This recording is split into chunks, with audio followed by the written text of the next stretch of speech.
The first thing Lieutenant Rice felt was the planet trying to kill him. Not metaphorically. Not poetically. Literally. The ground slammed into his boots with such crushing force that his knees almost folded, his exosuit servos screaming in protest as if the metal itself wanted to quit. "Welcome to Karen 9, the Academy instructors had said. A proving ground. A final exam. A place where only the adaptable walked away." If you enjoy cinematic sci-fi survival stories like this, make sure to subscribe to the channel right now, because what happened next rewrote everything Rice thought he knew about humans, gravity, and fear. The jungle around him pulsed like a living organ, thick air pressing into his lungs, every breath a negotiation. Then the underbrush detonated. A barbed titan burst from the foliage, 6 limbs tipped with bone scythes, its armored hide layered like overlapping shields. The impact cratered the soil. Rice fired on instinct, a burst of plasma splashing harmlessly across its shell. The creature didn't slow. His tactical HUD flashed red warnings.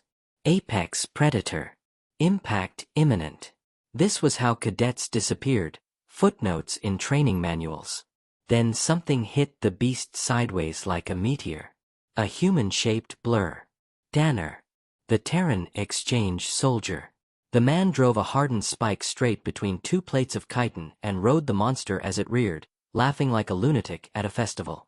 "This is it," Danner yelled. "This is your nightmare world." The beast thrashed, smashing trees flat, but the human clung to it with savage joy. Rice stared, frozen between horror and disbelief. 3 hours earlier he'd been in a sterile briefing chamber aboard the orbital platform, listening to Commander Solvek describe Karen 9 as if reading a death certificate. Extreme gravity. Carnivorous ecosystem. Zero margin for error. Rice had objected. His species wasn't built for this pressure. Even with assist gear, his bones felt like glass rods under a hammer. Solvek hadn't cared. The Council wanted data on Deathworlder integration. That meant pairing Rice with a human. Danner had been in the back row during the briefing, boots on the table, sharpening a knife with bored precision. He'd grinned when their eyes met, like he'd just been invited to a party instead of a suicide mission. The drop pod entry was violence incarnate. Rice's vision tunneled as gravity stacked on gravity, crushing his chest. Across from him, Danner hooped. Not screamed. Hooped. His vitals spiked in a pattern Rice didn't recognize until his translator labeled it, excitement. The doors blew open to a wall of steaming jungle. Rice stumbled out and nearly collapsed. Each step felt like dragging a star behind him. Danner jumped down, boots cracking stone. "Heavy," the human said approvingly. "I like it." The jungle answered with motion. 3 more predators descended, all blades and hunger. Rice's combat algorithms lagged. The world was too heavy, too fast. Danner didn't wait for math. He weaponized the terrain. A kick sent a spiked fruit exploding into a creature's eyes. 2 shots dropped another.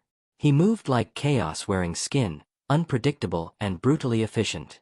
Rice forced himself to fire, to flank, to participate instead of spectate. Fear finally converted into motion. They fought as a unit, alien precision orbiting human improvisation.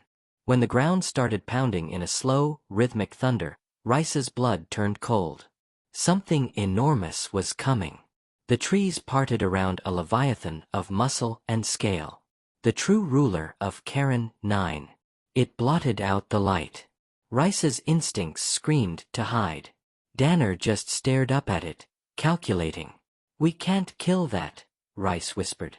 "Didn't plan to," Danner replied. "We're racing it." The human sprinted across the monster's line of sight, firing a flare and shouting insults Rice's translator refused to process. The Titan followed the noise. Rice ran. He ran through pain that felt like his skeleton was being crushed into powder. Branches tore at his suit. His lungs burned.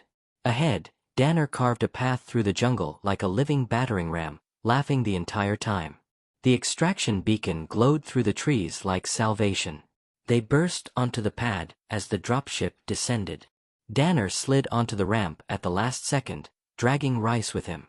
The hatch slammed shut on the Titan's roar. Silence filled the cabin except for their ragged breathing. Rice collapsed against the wall, trembling.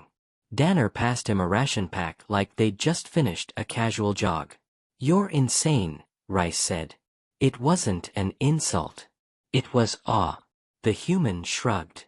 "Universe tries to kill us back home too. You stop taking it personally after a while."